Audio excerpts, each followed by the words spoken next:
నేడు తెలంగాణ అసెంబ్లీ సమావేశాల్లో తుమ్మల నాగేశ్వరరావు రైతులకు గుడ్ న్యూస్ చెప్పారు. సంక్రాంతి నుండి రైతు భరోసా పంట పెట్టుబడి సాయం అందిస్తామన్నారు. రైతు భరోసా పంట పెట్టుబడి సాయం కోసం రైతులు ఎదురు చూస్తున్నారు. గత బీఆర్ఎస్ ప్రభుత్వం రైతు బంధు పేరుతో ఎకరాకు 10,000 పంట పెట్టుబడి సాయం అందించేది. కాంగ్రెస్ ప్రభుత్వం ఎకరాకు 15,000 అమలు చేస్తామని హామీ ఇచ్చింది.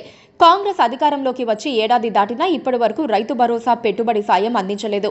రైతు బంధు పథకం ద్వారా అనర్హులకు ఆర్థిక సహాయం అందిందని, ప్రభుత్వ నిధులు దుర్వినియోగం అవుతుందన్న విమర్శల నేపథ్యంలో పథకం అమలులో మార్పులు చేయాలని కాంగ్రెస్ సర్కార్ భావించింది.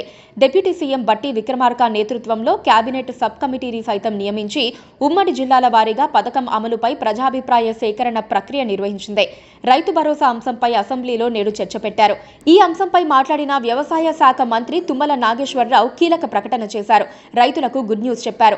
రైతు భరోసా పథకం అమలుకు ముహూర్తం ఫిక్స్ చేశారు.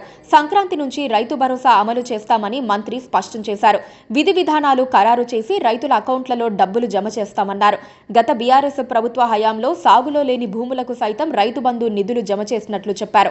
తమ ప్రభుత్వంలో మాత్రం కేవలం సాగులో ఉన్న భూములకు మాత్రమే పంట పెట్టుబడి సాయం అందజేస్తామన్నారు. గతంలో ధరణి పోర్టల్లోని భూమి హక్కుల రికార్డుల ఆధారంగా రైతు బంధు ఇచ్చారు. భూమి ఉన్నవారు సాగు చేసినా చెయ్యకపోయినా రైతు బంధుకు అర్హులయ్యారు. సీసీఎల్ఏ నుంచి అందిన భూ విస్తీర్ణంలో మార్పులు చేయటానికి అనుమతి లేదు. పట్టాదారుల బ్యాంకు ఖాతాలను సేకరించి రైతు బంధు పోర్టల్ను అప్డేట్ చేస్తున్నాం. 12 సీజన్లలో 80,453.41 కోట్లు రైతు బంధు విడుదల చేశారు. 2023 నుంచి 24లో 7,625.14 కోట్లు కాంగ్రెస్ ప్రభుత్వం చెల్లించింది అని మంత్రి తుమ్మల నాగేశ్వరరావు వెల్లడించారు. Please subscribe to KTV Telugu. KTV Telugu. KTV Telugu. KTV Telugu.